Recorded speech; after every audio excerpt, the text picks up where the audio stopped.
देखिए, जीवन में भजन कैसे करना है यदि सीखना है तो भगवान शंकर का दर्शन करिए।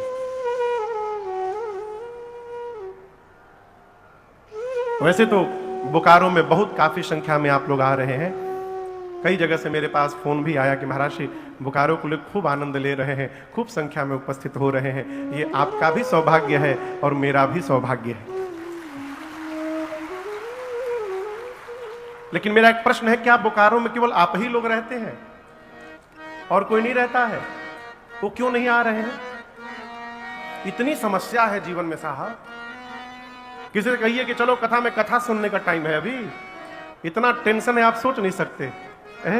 यही तो बात है, टेंशन है इसलिए आना आवश्यक है यहां पर। आप समझ रहे मेरी बात को? भगवान शंकर से अधिक कोई समस्या में रहता है। अब आप कहोगे महाराज जी तो भगवान है, इनको क्या समस्या है? प्रेमचंद जी, हम गिना रहे हैं समस्या। देखिए, बाबा के बगल में पार्वती मैया बैठी हैं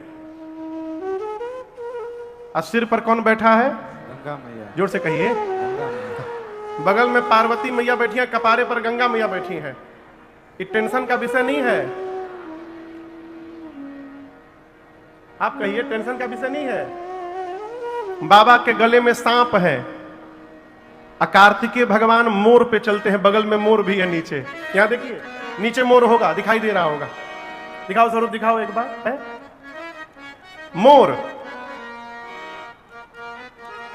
अब मोर के आगे सांप है और मोर सांप को कुछ कह नहीं रहा है।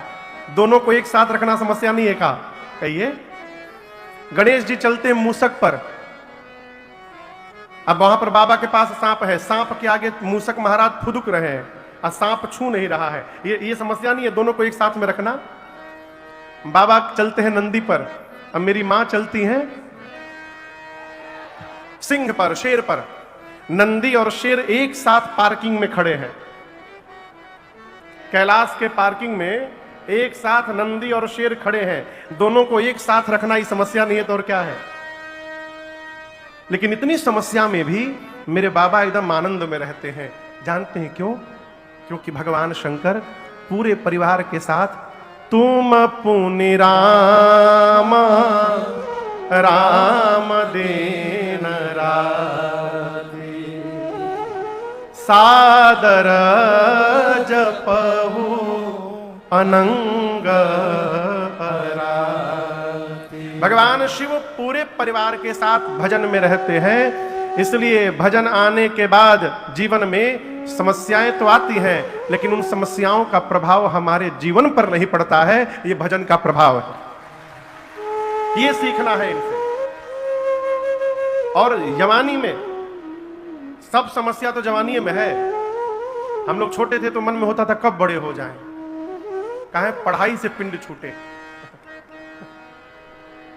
लेकिन अब सही बताएं आपको, अब मन करता है काश फिर से छोटे हो जाते। कोई टेंशन नहीं था वो समय। पढ़ाई करो, खेल करो, आनंद करो। गृह कारज नाना जंजाला ते अति दुर्गम शैल विशाला। इस नाना प्रकार के जंजाल में रहते हुए आनंद में यदि रहना है तो भगवान शंकर का अवलोकन करिए। जवानी की कथा है अयोध्या कांड की कथा। इसलिए भगवान शंकर की तरह भजन में लगे रहिए और अपने कर्तव्य का पालन करते रहिए। पूरा जीवन आनंद पूर्वक निकल के चला जाएगा और पता भी नहीं चलेगा। इसलिए पहले श्लोक में बाबा को वंदन किया, दूसरे श्लोक में राम जी के मुख को वंदन किया। आप दर्शन करिए, राम जी से रात में क्या कहा गया कि सवेरे आप युवराज बनेंगे। राम जी प्रसन्न नहीं भये। प्रातः काल कहा गया राम जी युवराज नहीं, वन में जाना है। राम जी दुखी नहीं भये। गोस्वामी जी कहते हैं, प्रसन्नताम यानगताभिषेकतः तथा न ममले वनवास दुःखतः मुखाम्बुजश्री रघुनंदनस्य मे सदास्तु सा मंजुल मंगल प्रदा। भगवान का वो मुख जो अभिषेक होगा सुनकर प्रसन्न नहीं भया, वनवास होगा सुनकर दुखी नहीं भया। जो भगवान का मुख सर्वकाल एक रस में रहता है, वो मुख अपने भक्तों का सर्वदा मंगल करने वाला है। गोस्वामी जी कहते हैं, मैं उस मुख की बारंबार वंदना करता हूं। तीसरा श्लोक आप में से कई लोगों को स्मरण भी होगा। मेरे पीछे देखिए और गाइए।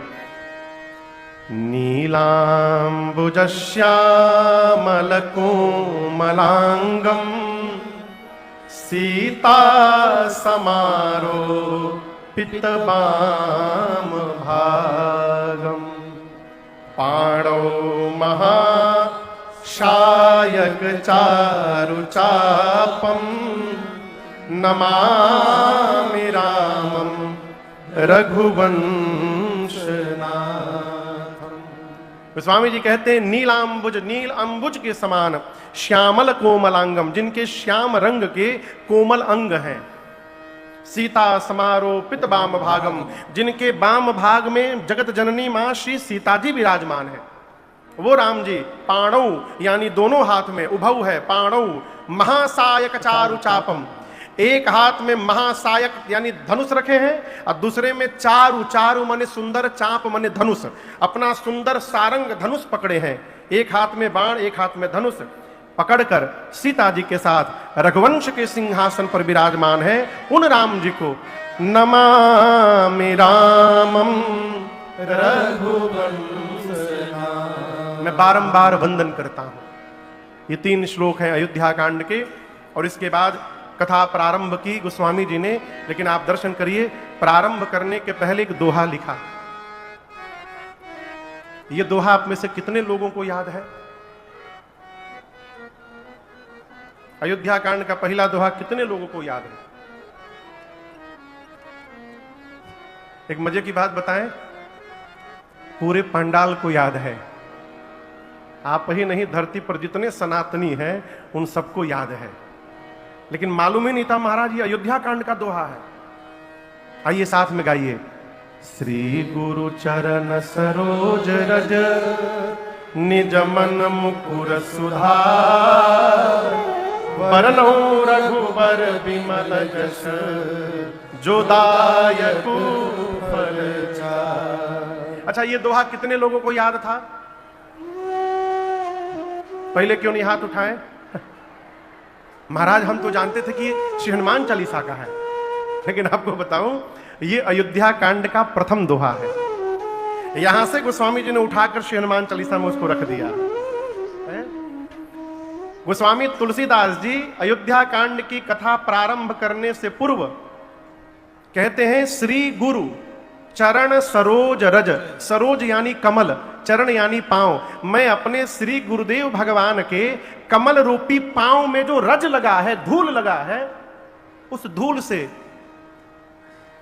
निज मन मुकुर सुधारी।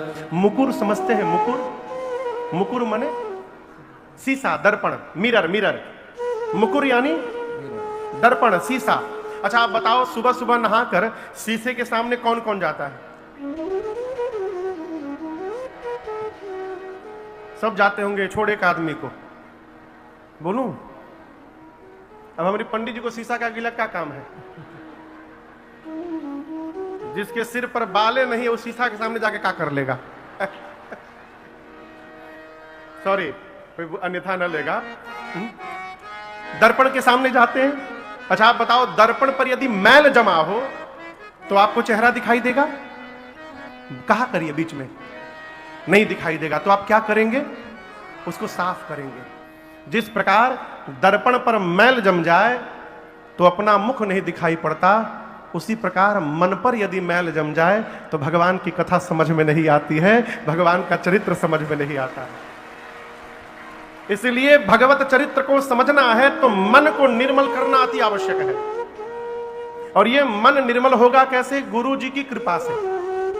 गोस्वामी जी कहते हैं श्री गुरु चरण सरोज रज निज मन मुकुर सुधार। अपने मन रूपी दर्पण को सुधार कर, साफ करके, मैं अब बरनौ रघुबर बिमल जस जो दायक फल चार। मैं भगवान के इस विमल यश का वर्णन करने जा रहा हूं जो 4 फल देगा। कितना फल? 4। कौन कौन सा फल देगा? आम, केला, संतरा, चौथा हो सेव हाँ? सेव सेव बहुत फेवरेट है, कहा सेव। ये फल नहीं मिलेगा। क्या मिलेगा? धर्म, दूसरा अर्थ, तीसरा काम और चौथा मोक्ष। भगवान के यश का गुणगान मनुष्य को चारों पुरुषार्थ देने में सक्षम है। इसलिए गोस्वामी जी कहते हैं मैं मन को निर्मल कर रहा हूं। बतिया समझ में आ रही है? इसलिए कुछ ना करिए, मन निर्मल करिए। मन निर्मल नहीं होगा तो आप भगवान के लिए दौड़िएगा, मन निर्मल हो जाएगा तो भगवान आपके लिए दौड़ने लगेंगे। इसलिए मन निर्मल करिए।